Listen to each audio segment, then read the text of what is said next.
Hi welcome back. എല്ലാവർക്കും നമ്മുടെ പുതിയൊരു വീഡിയോയിലേക്ക് സ്വാഗതം. കഴിഞ്ഞ ദിവസം നമ്മൾ ദ മിറാക്കിൾ മോർണിംഗ് എന്ന പുസ്തകത്തിലെ ഒരു ഫേമസ് ആയിട്ടുള്ള മോർണിംഗ് റുട്ടീനെ പറ്റിയിട്ടൊരു വീഡിയോ ചെയ്തായിരുന്നു. സേവേഴ്സ് മോർണിംഗ് റുട്ടീൻ എന്ന് പറയും അല്ലേ. അപ്പോൾ അത് രാവിലെ എണീറ്റാലുടൻ ചെയ്യേണ്ട 6 കാര്യങ്ങളെ പറ്റിയായിരുന്നു ആ ഒരു വീഡിയോ. അത് വളരെ യൂസ്ഫുള്ളാണ്. അത് കണ്ടപ്പോൾ ഭയങ്കര ഇൻസ്പയറിംഗ് ആയി എന്നൊക്കെ പറഞ്ഞ് കുറച്ച് പേര് എനിക്ക് മെസ്സേജൊക്കെ അയച്ചിട്ടുണ്ടായിരുന്നു. അപ്പോൾ അതിൽ ഒരുപാട് സന്തോഷം കേട്ടോ. നിങ്ങൾക്ക് ഹെൽപ്ഫുള്ളാവുന്ന വീഡിയോസ് ചെയ്യാൻ പറ്റുന്നത് എന്നുള്ളത് വളരെ സന്തോഷം നൽകുന്ന ഒരു കാര്യമാണ്. അപ്പോൾ അന്നത്തെ വീഡിയോയിൽ ഞാൻ പറഞ്ഞിട്ടുണ്ടായിരുന്നു, ആ ഒരു മോർണിംഗ് റുട്ടീൻ ഞാൻ ഫോളോ ചെയ്ത് സ്റ്റാർട്ട് ചെയ്ത സമയത്തല്ല, മുന്നോട്ട് പോയപ്പോൾ ചില ചേഞ്ചസ് ഒക്കെ വരുത്തിയാണ് അത് ചെയ്തതെന്ന് വെച്ചാൽ ആ റുട്ടീനിലുള്ള 6 കാര്യങ്ങൾക്ക് മാറ്റങ്ങളൊന്നും വരുത്തിയില്ല, പക്ഷെ അത് ചെയ്യുന്ന സമയത്തിൽ ചില വ്യത്യാസങ്ങളൊക്കെ വരുത്തിയെന്ന് പറഞ്ഞു. പിന്നെ അതേപോലെ തന്നെ അതിൽ കമൻറ്റിൽ പലരും ചോദിച്ചിട്ടുണ്ട്, എങ്ങനെയാണിത് ഒരു നൈറ്റ് ഷിഫ്റ്റുള്ള ഒരാൾ ചെയ്യുന്നത്, അല്ലെങ്കിൽ രാവിലെ അത്ര നേരത്തെ എണീക്കാൻ സാധിക്കാത്തവർക്ക് അല്ലെങ്കിൽ മറ്റ് തിരക്കുകളൊക്കെ ഉള്ളവർക്ക് എങ്ങനെ ഇത് ചെയ്യാം. അപ്പോൾ ഈ 2 കാര്യങ്ങളാണ് ഇന്നത്തെ വീഡിയോയിൽ നമ്മൾ ഡിസ്കസ് ചെയ്യാൻ പോകുന്നത്. ആദ്യം ഇങ്ങനെ രാവിലെ ഇത് ചെയ്യാനുള്ള ഒരു പ്രാക്ടിക്കൽ ഡിഫിക്കൽറ്റി, കുറച്ച് പേർക്കെങ്കിലും തോന്നാവുന്ന ഒരു പ്രാക്ടിക്കൽ ഡിഫിക്കൽറ്റിനെ പറ്റി ഞാൻ പറയാം. അതായത് ഈ ഒരു മോർണിംഗ് റുട്ടീനിൽ 6 ലെറ്റേഴ്സാണ് വരുന്നത്. സേവേഴ്സ് എന്നതിൽ 6 ലെറ്റേഴ്സ് വരുന്നുണ്ട്. ഏതൊക്കെയാണത് എന്നുള്ളത് നിങ്ങൾക്ക് കഴിഞ്ഞ വീഡിയോയിൽ നിന്ന് മനസ്സിലായെന്ന് വിചാരിക്കുന്നു. എസ് ഫോർ സൈലൻസ് അഥവാ മെഡിറ്റേഷൻ ചെയ്യുക, A for affirmations, V for visualisation, E for exercise, R for reading and S for scribing. Okay, അപ്പോൾ ഇത്രയും കാര്യങ്ങളിൽ ഇതിൽ ഓരോ കാര്യങ്ങളും 10 മിനിറ്റ്സ് വീതം ചെയ്യണം എന്നുള്ളതാണ് ആ ഒരു പുസ്തകത്തിൽ പറയുന്നത്. അപ്പോൾ 10 മിനിറ്റ്സ് വീതം ഈ ഒരു 6 കാര്യങ്ങൾ ചെയ്യുമ്പോൾ ടോട്ടൽ 60 മിനിറ്റ്സ് അഥവാ 1 അവർ നമുക്ക് വേണ്ടി വരും. 5 മണിക്ക് കേൾക്കുന്ന ഒരാൾക്ക് ഈ കാര്യങ്ങളെല്ലാം ചെയ്ത് തീർക്കണമെങ്കിൽ 6 മണിയാവണം അല്ലേ. അപ്പോൾ ഇതിൽ പഠിക്കുന്ന സ്റ്റുഡൻസ് ഉണ്ടാവും, വീട്ടമ്മമാരുണ്ടായിരിക്കും, ജോലിക്ക് പോകുന്നവരുണ്ടായിരിക്കും, മറ്റ് ഉള്ളവരുണ്ടായിരിക്കും. അപ്പോൾ ഇവർക്ക് 5 മണിക്ക് എണീറ്റിട്ട് ഈ കംപ്ലീറ്റ് കാര്യങ്ങളും ചെയ്ത് 6 മണി ആവുമ്പോഴത്തേക്കും ബാക്കിയുള്ള കാര്യങ്ങൾ ചെയ്താൽ എല്ലാത്തിനും സമയം കിട്ടിയെന്ന് വരില്ല. അതല്ല, 4 മണിക്ക് എണീറ്റ് ഇത് കറക്റ്റായിട്ട് ഫോളോ ചെയ്ത് നിങ്ങൾക്ക് 5 തൊട്ട് നിങ്ങളുടെ ബാക്കിയുള്ള കാര്യങ്ങൾ ചെയ്യാം കേട്ടോ. അപ്പം അങ്ങനെ ചെയ്യാൻ പറ്റുന്നവർ ഈ രീതി തന്നെ ഫോളോ ചെയ്യുക. ഞാൻ പറയുന്നത് മാക്സിമം ഇത് പറ്റുന്നവർ ഇങ്ങനെ തന്നെ നോക്കുക. ഇനി മറ്റ് തിരക്കുകൾ കൊണ്ട് പറ്റാത്തവർക്ക് ഇതെങ്ങനെ ചെയ്യാം എന്നുള്ളതാണ് പറയുന്നത്. ഓക്കെ, അപ്പോൾ ആദ്യം പറയുന്നത് എങ്ങനെയാണ് ഞാൻ ഇതിൽ ചേഞ്ചസ് വരുത്തിയെന്ന്. ഞാൻ ആദ്യം പ്രാക്ടീസ് ചെയ്ത് തുടങ്ങിയ സമയത്ത് ഞാൻ പറഞ്ഞല്ലോ, എക്സസൈസ് മാത്രം 10 മിനിറ്റ്സും ബാക്കി വരുന്ന കാര്യങ്ങളൊക്കെ ഒരു 5 മിനിറ്റ്സ് വീതമായിരുന്നു ഞാൻ ചെയ്തത്. കാരണം ഇത്തരത്തിലുള്ള കാര്യങ്ങളൊക്കെ ആദ്യം നമ്മൾ സ്റ്റാർട്ട് ചെയ്യുമ്പോഴത്തേക്കും കുറേ സമയത്തേക്ക് ചെയ്താൽ നമുക്കതിലൊരു മടുപ്പ് തോന്നും. കാരണം നമുക്കിതൊക്കെ പുതിയ കാര്യങ്ങളാണ്. അതുകൊണ്ട് തന്നെ ഒത്തിരി സമയം, ഒരു 10 മിനിറ്റ് 15 മിനിറ്റ് ഒക്കെ ചെയ്യുമ്പോഴത്തേക്ക് നമുക്ക് ആ ഒരു കോൺസെൻട്രേഷനോട് കൂടി ഫുള്ളി അതിൽ ഡെഡിക്കേറ്റഡ് ആയിട്ട് ചെയ്യാൻ സാധിച്ചില്ല എന്ന് വരും. അപ്പോൾ അതുകൊണ്ട് നിങ്ങൾ ആദ്യം 5 മിനിറ്റ്സ് ചെയ്യുന്നത് തന്നെയാണ് കേട്ടോ നല്ലത്. എക്സസൈസ് മാത്രം ഒരു 10 മിനിറ്റ്സിലേക്ക് വെക്കുക. ഓക്കെ, അപ്പോൾ ഞാനിങ്ങനെയായിരുന്നു ചെയ്തുകൊണ്ടിരുന്നത്. പക്ഷെ പിന്നീട് ഇപ്പോൾ ഈ കോളേജിലൊക്കെ പോകുന്നുണ്ട്, അതേപോലെ വാവയുണ്ട്, അവൻ്റെ കാര്യങ്ങൾ നോക്കണം. അപ്പോൾ ചിലപ്പോൾ നമ്മൾ രാവിലെ എണീറ്റ് വരുന്ന സമയത്ത് കോളേജിലേക്കുള്ളത് ചിലപ്പോൾ ഒക്കെ പെൻഡിങ് പ്രിപ്പയർ ചെയ്യാനുണ്ടായിരിക്കും. പിന്നെ കിച്ചണിൽ ജോലികൾ ചെയ്യാനുണ്ട്. അതേപോലെ ചില സമയങ്ങളിൽ വാവ ആ ഒരു നേരത്തെ എണീക്കും. അപ്പോൾ നമുക്ക് ഇത് കംപ്ലീറ്റ് ചെയ്യാൻ പറ്റിയെന്ന് വരില്ല, അല്ലെങ്കിൽ ഇതെല്ലാം കഴിഞ്ഞിട്ട് ബാക്കിയുള്ളതിലേക്ക് പോകാൻ പറ്റിയെന്ന് വരില്ല. അപ്പോൾ ഞാൻ എൻ്റേതായ രീതിയിൽ ചില ചേഞ്ചസ് വരുത്തി. അപ്പോൾ അതെന്തൊക്കെയാണെന്ന് ഞാൻ പറയാം. നിങ്ങൾക്ക് യൂസ്ഫുൾ ആകുമെങ്കിൽ നിങ്ങളൂടെ ഒന്ന് ട്രൈ ചെയ്ത് നോക്കാം. ഓക്കെ, അപ്പോൾ ഇതിൽ ഞാൻ രാവിലെ എണീക്കുമ്പോഴേ ആദ്യം ചെയ്യുന്നത്, അതായത് ഫേസൊക്കെ കഴുകി ബ്രഷ് ചെയ്ത് വന്നിട്ട് ആദ്യം ചെയ്യുന്നത് എക്സസൈസ് ആയിരിക്കും. അതിന് കാരണം എന്താണെന്ന് വെച്ചാൽ, മുമ്പൊക്കെ ഞാനിങ്ങനെ ആദ്യം ഈ പറഞ്ഞ മെഡിറ്റേഷൻ അല്ലെങ്കിൽ സൈലൻസ് എന്നുള്ള രീതിയിൽ ചെയ്യുമായിരുന്നു. അപ്പം നമ്മൾ ഉറക്കച്ചടവ് മാറാതെ ക്ഷീണത്തോട് കൂടിയൊക്കെയാണ് ഇരിക്കുന്നതെങ്കിൽ ഈ ഒരു മെഡിറ്റേഷൻ അല്ലെങ്കിൽ ആ സൈലൻ്റ് ആയിട്ട് ഇരിക്കുന്നൊപ്പം നമ്മളങ്ങ് ഉറങ്ങിപ്പോവും. അങ്ങനെ ഒരു പ്രശ്നം കൂടി ഇതിനുണ്ട്. അതായത് നമ്മൾ ആദ്യമേ വന്ന് ഇപ്പം മുഖമൊക്കെ കഴിയുമെന്ന് പറഞ്ഞാലും എന്താ പറയുക, നമ്മൾ കറക്റ്റായിട്ട് കംപ്ലീറ്റ് ഉറക്കവും നമുക്ക് കിട്ടാതെ ചില ദിവസങ്ങളിലൊക്കെ നേരത്തെ എണീക്കേണ്ടി വരുന്നുണ്ടല്ലോ. അപ്പോൾ അങ്ങനെ വന്നിരിക്കുമ്പോഴത്തേക്കും നമുക്ക് ഭയങ്കര ക്ഷീണം, ഈ കണ്ണടച്ച് അല്ലെങ്കിൽ സൈലൻ്റ് ആയിട്ട് മെഡിറ്റേറ്റ് ചെയ്ത് ഇങ്ങനെ ആ ഒരു സൈലൻസിലൊക്കെ ഇരിക്കുമ്പോഴത്തേക്കും നമുക്ക് പെട്ടെന്ന് അങ്ങ് ഉറക്കം വന്നു പോകും. അപ്പോൾ അങ്ങനെ ഒരു കാര്യം എനിക്ക് മനസ്സിലായി. ഞാൻ പലപ്പോഴും ചെയ്തപ്പോൾ എനിക്ക് അങ്ങനെ പറ്റിയിട്ടുണ്ട്. അതായത് വന്നിരിക്കുമ്പോഴത്തേക്കും പിന്നെ ഉറക്കം വന്നിട്ട് പിന്നെ പോയി കിടന്നിട്ട് കുറച്ച് നേരം കഴിഞ്ഞ് എണീറ്റ് വരേണ്ട അവസ്ഥ ഉണ്ടായിട്ടുണ്ട്. അപ്പം ഞാൻ വിചാരിച്ചു ആദ്യം എക്സസൈസ് ചെയ്യാം. എക്സസൈസ് ചെയ്യുമ്പോൾ നമ്മുടെ ബോഡിയൊക്കെ ഒന്ന് കംപ്ലീറ്റ്ലി ഒന്ന് എന്താ പറയുക ഒരു മൂവ്മെൻ്റ് ഒക്കെ ഉണ്ടാവും. അപ്പോൾ തന്നെ നമുക്ക് ആ ഒരു എനർജി വരും. സോ ഞാൻ എണീക്കുമ്പോഴേ 10 മിനിറ്റ് ചിലപ്പോൾ 13 മിനിറ്റൊക്കെ ഞാൻ പറഞ്ഞല്ലോ യൂട്യൂബിലുള്ള വീഡിയോസ് കണ്ടിട്ടാണ് മോർണിംഗ് എക്സസൈസ് എന്നൊക്കെ വെറുതെ നിങ്ങൾ സെർച്ച് ചെയ്താൽ മതി. അപ്പോൾ ചില വീഡിയോസ് 10 മിനിറ്റ് ചിലപ്പോൾ 13 മിനിറ്റ്. അപ്പോൾ അതിൽ കാണുന്ന കംപ്ലീറ്റ് എക്സസൈസും ആ രീതിയിൽ ആ സമയത്ത് തന്നെ ചെയ്യും. അപ്പോൾ തന്നെ നമ്മുടെ ആ ഒരു ഉറക്കത്തിൻ്റെ ആ ഒരു മൂടൊക്കെ അങ്ങ് പോയിട്ടുണ്ടാവും. ഇനിയിപ്പോൾ എന്തെങ്കിലും ഉറക്കം വരുന്ന അങ്ങനെയൊക്കെ ഉണ്ടെങ്കിൽ പിന്നെ ഞാൻ ചെയ്യുന്നതായിരിക്കും മെഡിറ്റേഷൻ എന്ന് പറയുന്നത്. അപ്പം മെഡിറ്റേഷൻ ചെയ്യാനിരിക്കുന്ന സമയത്ത് നമുക്ക് അങ്ങനെ ഉറക്കമൊന്നും വരില്ല. അത് നമുക്ക് കറക്റ്റായിട്ട് മെഡിറ്റേഷൻ ചെയ്യാൻ പറ്റും. ഇനി ചില സമയത്ത് ഞാൻ അങ്ങനെ എന്താ പറയുക ഈ ഒരു ചിന്മുദ്രയൊക്കെ വെച്ച് ആ രീതിയിലുള്ള മെഡിറ്റേഷൻ ആയിരിക്കില്ല. ചിലപ്പോൾ സൈലൻ്റ് ആയിട്ടിരിക്കുമായിരിക്കും. ഞാൻ മുമ്പ് പറഞ്ഞ പോലെ തോട്ട്സൊക്കെ വരും. ആ തോട്ട്സിനെ ഒന്നും ഹോൾഡ് ചെയ്ത് പിടിക്കാതെ വെറുതെ വിടും.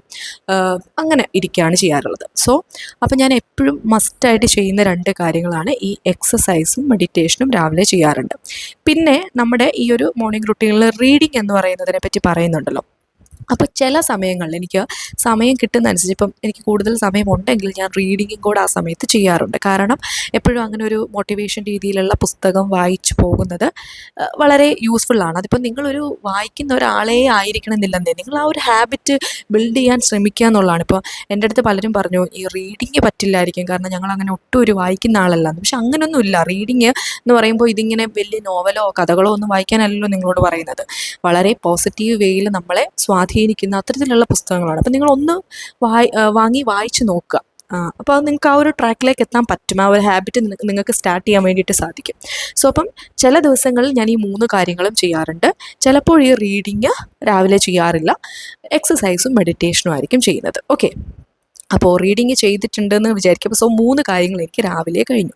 അപ്പോൾ എങ്ങനെ പോയാലും ഒരു അരമണിക്കൂറിനുള്ളിൽ എനിക്ക് ഈ കാര്യങ്ങൾ ചെയ്ത് തീർക്കാൻ പറ്റും അല്ലേ.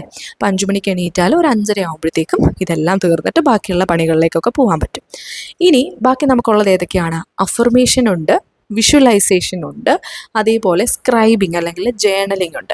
അപ്പോൾ അതിൽ ഈ അഫർമേഷനും വിഷ്വലൈസേഷനും ഞാൻ ചെയ്യുന്നത് കോളേജിലേക്ക് യാത്ര ചെയ്യുന്ന സമയത്താണ്. അതായത് ഞാൻ വണ്ടിക്കാണ്, നമ്മുടെ സ്കൂട്ടറിനാണ് കോളേജിലേക്ക് പോകുന്നത്. അപ്പം വീട്ടിൽ നിന്ന് ഒരു 25 മിനിറ്റ്സ്, വളരെ പതുക്കെയൊക്കെ പോവുകയാണെങ്കിൽ ഒരു 25 മിനിറ്റ്സും കുറച്ച് സ്പീഡിൽ പോയാൽ ഒരു 20 മിനിറ്റ്സും കിട്ടും. അപ്പോൾ ഞാനെപ്പോഴും കുറച്ച് പതുക്കെയാണ് പോകുന്നത്. ഒരു 25 മിനിറ്റ്സിനുള്ളിൽ കോളേജിലെത്തുന്ന രീതിയിലാണ് പോകുന്നത്. അപ്പോൾ ഞാൻ വണ്ടിയിലിരുന്നിട്ടാണ് ഈ അഫർമേഷൻസ് പ്രാക്ടീസ് ചെയ്യുന്നത്. സ്ഥിരം ഇങ്ങനെ പറഞ്ഞ് എൻ്റെ മനസ്സിലേക്ക് അറിയാതെ വണ്ടിയിൽ കയറുമ്പോൾ അറിയാതെ അഫർമേഷൻസ് വരും. അപ്പോൾ അതിങ്ങനെ പല അഫർമേഷൻസ് ഇപ്പം അത് ഞാൻ പറഞ്ഞല്ലോ, നിങ്ങളുടെ രീതിക്കനുസരിച്ച് നിങ്ങളുടെ ആവശ്യങ്ങൾ എന്താണോ അതിനനുസരിച്ച് വേണം അഫർമേഷൻസ് സെറ്റ് ചെയ്യാൻ. ഇനി അഫർമേഷൻസ് എന്താണ്, എങ്ങനെ അത് പ്രിപ്പയർ ചെയ്യണം, എന്ത് പറയണം അഫർമേഷനായിട്ട് എന്നുള്ളതിനെ പറ്റിയൊക്കെ നിങ്ങൾക്ക് ഡീറ്റെയിൽ ആയിട്ടൊരു വീഡിയോ വേണമെങ്കിൽ നിങ്ങൾ കമൻറ്റ് ചെയ്യുക കേട്ടോ. ഞാൻ അത്തരത്തിലുള്ള ഒരു വീഡിയോ ചെയ്യാം. ഞാൻ പൊതുവേ അഫർമേഷൻസ് പറയുന്നത് ഹെൽത്ത് ഇൻക്ലൂഡ് ചെയ്യാറുണ്ട്, അതേപോലെ വെൽത്ത് ഇൻക്ലൂഡ് ചെയ്യാറുണ്ട്, പിന്നെ ജോബ് റിലേറ്റഡ് ആയിട്ടുള്ള കാര്യങ്ങൾ, എൻ്റെ സ്കിൽസ് അതൊക്കെ കൂടുതൽ ഇമ്പ്രൂവ് ആയിട്ട് വരണം എന്നുള്ള രീതിയിലുള്ള അഫർമേഷൻസൊക്കെയാണ് ഞാൻ കൂടുതലും ഉപയോഗിക്കാറുള്ളത്. പിന്നെ അതിനോടൊപ്പം തന്നെ വിഷ്വലൈസേഷനും ചെയ്തു പോകാറുണ്ട്. പക്ഷേ വിഷ്വലൈസേഷൻ എപ്പോഴും പ്രോപ്പറായിട്ടുള്ള ഒരു സ്ഥലത്തിരുന്ന് ചെയ്യുന്നതാണ് നല്ലത്. എന്നാൽ പോലും ഞാൻ വിഷ്വലൈസേഷൻ മീൻസ് ആ ഒരു ഓക്കെ ഈ ഒരു പൊസിഷനിൽ ഞാൻ എത്തിക്കഴിയുമ്പോഴുള്ള എൻ്റെ കാര്യങ്ങളൊക്കെ ഞാൻ അങ്ങനെ ആലോചിക്കാറുണ്ട്.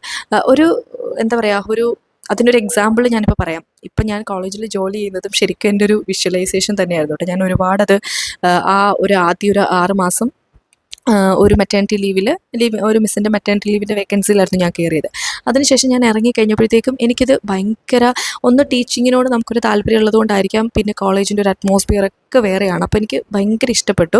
പിന്നീട് ഞാൻ പല സമയത്തും അതല്ല എൻ്റെ വഴി, മറ്റൊരു എന്താ പറയുക ഈ ഒരു ഗവൺമെൻറ് ജോബിനൊക്കെ വേണ്ടി പ്രിപ്പയർ ചെയ്യുന്നുണ്ട് അതാണെന്ന് മനസ്സിലായിട്ടും എൻ്റെ മനസ്സിലേക്ക് അറിയാതെ ഈ ഒരു കോളേജിലെ കുറേ കാര്യങ്ങൾ അതൊരു വിഷ്വലൈസേഷൻ പോലെ കയറി വരും. അപ്പം എനിക്ക് രണ്ടാമതും കോളേജിൽ കിട്ടിയ സമയത്ത് ഞാൻ ശരിക്കും എൻ്റെ ഹസ്ബൻഡിൻ്റെ അടുത്ത് പറയുമായിരുന്നു, ഏട്ടാ വിഷ്വലൈസേഷൻ ഇത്രയും എന്താ പറയുക ഇത്രയും പവർഫുൾ ആണെന്ന് എനിക്ക് മനസ്സിലായി എന്നുള്ളത് ഞാൻ ആളുടെ അടുത്ത് എക്സ്പ്ലെയിൻ ചെയ്ത് കൊടുത്തു. ഞാൻ ഓരോ കാര്യങ്ങളും ഞാൻ ഡയറിയിൽ എഴുതി വെച്ച കാര്യങ്ങളൊക്കെ കാണിച്ച് ഞാൻ കൊടുത്തിട്ടുണ്ടായിരുന്നു. സോ വിഷ്വലൈസേഷൻ വളരെ പവർഫുൾ ആയിട്ടുള്ള ഒരു ടൂളാണ്. ഓക്കെ, അപ്പോൾ അഫർമേഷനും വിഷ്വലൈസേഷനും ഞാനിങ്ങനെ ട്രാവൽ ചെയ്യുന്ന സമയത്താണ് ചെയ്യാറ്. അപ്പോൾ നിങ്ങൾക്കും ഇതേപോലെ ട്രാവൽ ചെയ്യുന്ന ഒരു ടൈം അവൈലബിൾ ആണെങ്കിൽ, അതിപ്പോൾ ബസ്സിലിരുന്ന് ചെയ്യുമ്പോഴൊന്നും കുഴപ്പമില്ല കേട്ടോ, അല്ല നിങ്ങൾ സ്വന്തമായിട്ട് വണ്ടി ഓടിച്ച് പോകുമ്പോഴൊക്കെ ആണെങ്കിലും ഇതേപോലെ അഫർമേഷൻസും വിഷ്വലൈസേഷനും ഒക്കെ പ്രാക്ടീസ് ചെയ്യാൻ ശ്രമിക്കുക. പിന്നെ ഇങ്ങനെയൊന്നും നിങ്ങൾ വെളിയിൽ പോകുന്നില്ലാത്ത ഒരാളാണെങ്കിൽ ഈ ഒരു രാവിലെ എക്സസൈസും മെഡിറ്റേഷനും ഒക്കെ കഴിഞ്ഞിട്ട് ഒരുപാട് നേരം ലേറ്റ് ആവാതെ, ഇപ്പോൾ നിങ്ങളുടെ അത്യാവശ്യം എന്തെങ്കിലുമൊക്കെ വേണ്ട കാര്യങ്ങളൊക്കെ ചെയ്തിട്ട് ഒരു എന്താ പറയുക, ഇപ്പോൾ രാവിലെ എണീറ്റ ഒരാളാണെങ്കിൽ പോലും ഒരു 9 മണി 10 മണിക്കുള്ളിലെങ്കിലും അഫർമേഷനും വിഷ്വലൈസേഷനും പ്രാക്ടീസ് ചെയ്യാൻ ശ്രമിക്കുക. കാരണം നമ്മൾ ആ ഒരു ഡേ സ്റ്റാർട്ട് ചെയ്യുന്ന സമയത്ത് തന്നെ ചെയ്യേണ്ടതാണ് ഇതൊക്കെ. ഓക്കെ, അപ്പോൾ എക്സസൈസും മെഡിറ്റേഷനും ചെയ്യുമ്പോൾ തന്നെ നിങ്ങൾക്കൊരു എനർജി കിട്ടും അല്ലേ. അപ്പോൾ ആ ഒരു എനർജി പോവാതെ ഈ അഫർമേഷനും വിഷ്വലൈസേഷനും കൂടി അതിലേക്ക് ഇൻക്ലൂഡ് ചെയ്യുക. ഇനി ഉള്ളതെന്ന് പറയുന്നത് സ്ക്രൈബിംഗ് ആണ്, അതായത് ജേണലിങ്.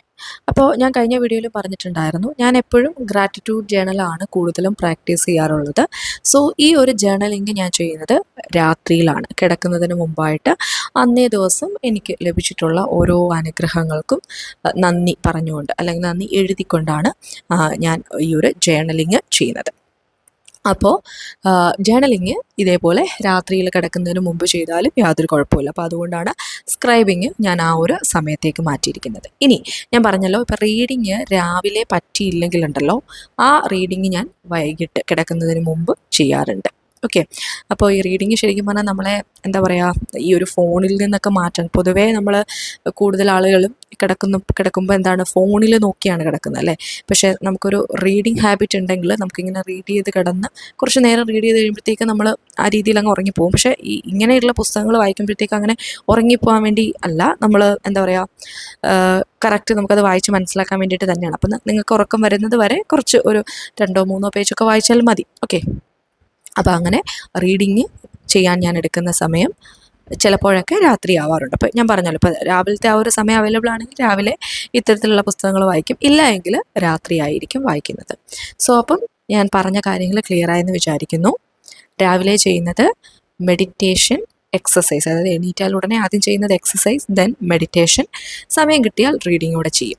ദെൻ അതിനുശേഷം ഞാൻ കോളേജിലേക്ക് പോകുന്ന സമയം എന്ന് പറയുമ്പോൾ ഒരു 7:45 ആകുമ്പോഴത്തേക്കും ഞാൻ പോകും കേട്ടോ. 7:45 8 ആകുമ്പോഴത്തേക്കും പോകും. 8:30 ആകുമ്പോഴത്തേക്കും കോളേജിൽ ചെല്ലണം. സോ ആ ഒരു സമയത്ത് പോകുന്ന സമയത്താണ് അഫർമേഷൻസും അതേപോലെ വിഷ്വലൈസേഷനും ഒക്കെ പ്രാക്ടീസ് ചെയ്യുന്നത്. ദെൻ രാത്രിയാണ് ജേണലിങ് ചെയ്യുന്നത്. പിന്നെ രാവിലെ റീഡ് ചെയ്യാൻ പറ്റിയില്ല എങ്കിൽ ആ റീഡിങ് രാത്രിയിലേക്ക് ചെയ്യും. പിന്നെ കോളേജിൽ പോകാത്ത ദിവസങ്ങളുണ്ടല്ലോ, ഇപ്പം നമുക്ക് സാറ്റർഡേ സൺഡേ ഒക്കെ ഹോളിഡേയ്സ് ആണ്. അപ്പോൾ ആ സമയത്ത് രാവിലെ തന്നെ, അപ്പോൾ പിന്നെ നമുക്ക് വേറെ വലിയ തിരക്കുകളൊന്നും ഇല്ലല്ലോ രാവിലെ എണീറ്റിട്ടും. ഇപ്പോൾ കിച്ചണിലൊക്കെ ജോലികളാണെങ്കിലും കുറച്ചുകൂടെ ഒരു 10-20 മിനിറ്റ് കഴിഞ്ഞ് ചെയ്താലും കുഴപ്പമൊന്നുമില്ലല്ലോ. അപ്പോൾ അതുകൊണ്ട് അത് രാവിലെ തന്നെ അഫർമേഷനും വിഷ്വലൈസേഷനും ഒക്കെ ഈ കൂടെ തന്നെ ചെയ്യാറുണ്ട്. സോ ഇതാണ് ഞാൻ ചെയ്യുന്ന ഒരു രീതി. ഇനിയിപ്പം അടുത്ത ഒരു ഡൗട്ട് പലരും ചോദിച്ചിട്ടുള്ളത്, രാവിലെ ഇതേപോലെ സമയം കിട്ടാത്തവർ അല്ലെങ്കിൽ ഇങ്ങനെ നൈറ്റ് ഷിഫ്റ്റുള്ള ആളുകളൊക്കെ എങ്ങനെ ചെയ്യണമെന്നുള്ളൂ. അപ്പോൾ ഞാൻ ഈ പറഞ്ഞതിൽ നിന്ന് നിങ്ങൾക്ക് ഇപ്പോൾ കുറച്ച് കാര്യങ്ങൾ കിട്ടിയിട്ടുണ്ടായിരിക്കുമല്ലോ. നിങ്ങൾക്കും വേണമെങ്കിൽ ഞാൻ ഈ ചെയ്യുന്നൊരു റൊട്ടീൻ ഫോളോ ചെയ്യാവുന്നതാണ്, നിങ്ങൾക്ക് സമയം കുറവാണ് എങ്കിൽ. പിന്നെ നിങ്ങൾക്കിങ്ങനെ രാവിലെ ഇതൊക്കെ ചെയ്യാൻ തീരെ എന്താ പറയുക, അത്രയും നേരത്തെ എണീറ്റ് ചെയ്യാൻ തീരെ പറ്റില്ലാത്തവരാണെങ്കിൽ നിങ്ങൾ എപ്പോഴാണോ എണീക്കുന്നത് അപ്പോൾ ഇതിലേതെങ്കിലുമൊക്കെ 1-2 കാര്യങ്ങളെങ്കിലും, ഇപ്പോൾ ഈ പറഞ്ഞ പോലെ എക്സസൈസോ മെഡിറ്റേഷനോ അങ്ങനെ 1-2 കാര്യങ്ങളെങ്കിലും ആ ഒരു സമയത്ത് ചെയ്യാൻ ശ്രമിക്കുക. കാരണം നമുക്കിത് പറ്റില്ലല്ലോ, അല്ലെങ്കിൽ നമുക്ക് ഇത്രയും രാവിലെ എണീക്കാൻ പറ്റുന്നില്ലല്ലോ എന്ന് വിചാരിച്ച് ഇത് ചെയ്യാതിരിക്കുന്നതിലും ഭേദമാണ് ഇത് ചെയ്ത് തുടങ്ങുന്നത്. അപ്പം ഇതിങ്ങനെ ചെയ്ത് കണ്ടിന്യൂസ് ആയിട്ട് ചെയ്യുമ്പോൾ നിങ്ങൾക്ക് ഓട്ടോമാറ്റിക്കലി നിങ്ങൾക്ക് അതിനുള്ള ഓരോ സാഹചര്യങ്ങളൊക്കെ നിങ്ങളിലേക്ക് തീർച്ചയായിട്ടും വരും. പിന്നെ അതേപോലെ തന്നെ വേണമെങ്കിൽ രാത്രിയിൽ ഈ പറഞ്ഞ സ്ക്രൈബിങ്ങും റീഡിങ്ങും അല്ലെങ്കിൽ അഫോമേഷൻസും ഒക്കെ നിങ്ങൾക്ക് രാത്രിയിലാണെങ്കിലും പ്രാക്ടീസ് ചെയ്യാം. ഇനി നിങ്ങൾ ജോലിക്ക് പോകുന്നവരാണെങ്കിലും എന്താണ് ഇടയ്ക്ക് ഫ്രീ ടൈമൊക്കെ കിട്ടുമല്ലോ, അപ്പോൾ ആ സമയത്ത് കുറച്ച് കാമായിട്ടിരുന്ന് ഈ അഫർമേഷൻസും വിഷ്വലൈസേഷനും ഒക്കെ ചെയ്യാവുന്നതാണ്. ഇതിൻ്റെ എല്ലാം അടിസ്ഥാനമായിട്ടുള്ള ഒരു കാര്യം എന്ന് പറയുന്നത് നമുക്കിത് ചെയ്യാനുള്ള ഒരു താല്പര്യമാണ്. അത് ആദ്യമേയൊക്കെ ഇനീഷ്യലി ഇത് ചെയ്തു തുടങ്ങുന്ന സമയത്ത് ഉണ്ടായിരിക്കില്ല കേട്ടോ. ചിലപ്പോൾ നമ്മൾ ഒരു ദിവസം ചെയ്യും, 2 ദിവസം ചെയ്യും, 3-ാമത്തെ ദിവസം ചെയ്യാതെ വരും. അപ്പോൾ പിന്നെ ഓർക്കുമ്പോൾ കണ്ടിന്യൂഷൻ കിട്ടുന്നില്ലല്ലോ, എന്നാൽ വേണ്ടാന്ന് വിചാരിക്കും. അങ്ങനെയല്ല, കുഴപ്പമില്ല, ആദ്യമൊക്കെ 1-2 ദിവസമൊക്കെ നിങ്ങൾക്ക് ബ്രേക്ക് വരും. പക്ഷേ നിങ്ങൾ മാക്സിമം ഇത് ചെയ്യാൻ വേണ്ടിയിട്ട് ശ്രമിക്കുക. നിങ്ങൾക്കൊരു ചേഞ്ച് വേണം, അല്ലെങ്കിൽ ജീവിതത്തിൽ കുറച്ചുകൂടെ മെച്ചപ്പെട്ട കാര്യങ്ങളിലേക്ക് എത്തണം എന്നൊക്കെ ഒരു തോന്നൽ നിങ്ങളുടെ ഉള്ളിലുണ്ടെങ്കിൽ തീർച്ചയായിട്ടും ഇത് ചെയ്യാനുള്ള സമയം നിങ്ങൾ കണ്ടെത്തും. ഓക്കെ, അപ്പം അത്രയും കാര്യങ്ങളൊക്കെയാണ് കേട്ടോ ഇന്നത്തെ വീഡിയോയിൽ നമുക്ക് സംസാരിക്കാനുള്ളത്. സോ വീഡിയോ ഇഷ്ടമായെങ്കിൽ തീർച്ചയായിട്ടും ലൈക്ക് ചെയ്യുക, അതേപോലെ ഒരു ഹാർട്ടെങ്കിലും കമൻറ്റ് ചെയ്യാൻ ശ്രമിക്കുക. ദെൻ അടുത്തൊരു വീഡിയോയിൽ കാണാം. അപ്പോൾ നിങ്ങൾക്ക് ഏതെങ്കിലും ടോപ്പിക്സുകൾ വീഡിയോ ചെയ്യണമെന്നുണ്ടെങ്കിൽ അത് കമൻറ്റ് ചെയ്യാം കേട്ടോ. ഇന്നത്തെ വീഡിയോ വൈൻഡപ്പ് ചെയ്യുകയാണ്. Thank you for watching.